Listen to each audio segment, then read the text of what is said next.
Dobrý deň, v tejto časti si popíšeme ďalšiu z funkcionalít systému VESTO, mapu hlásenie problémov.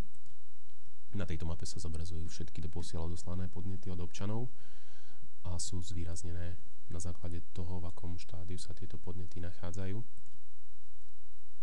Návštevníci si môžu tieto podnety vytvárať sami tým, že ako prvé presunú ikonku na konkrétne miesto, vyplnia formulár a podložia ho aj dodatočnou fotografiou, ktorá popíše graficky zvýraznené problémové miesto.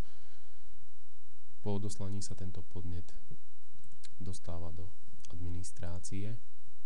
Zároveň je e-mailom informovaný konkrétny pracovník, ktorý má tieto podnety na starosti, a v administrácii si môže pozrieť všetky detaily tohto podnetu, čiže vie si to pozrieť miesto konkrétne na mape, vie si zobraziť ilustračnú fotografiu a zároveň pri úprave tohto podnetu vie odoslať prvú reakciu a nastaviť tomuto podnetu jednu z vopred definovaných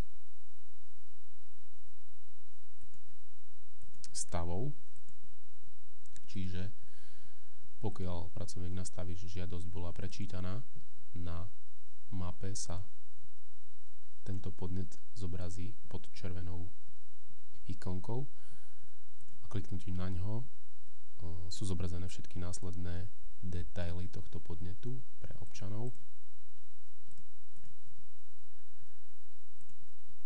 Čiže takto si vie konkrétny človek, ktorý má na starosti tieto podnety, spravovať všetky hlásenia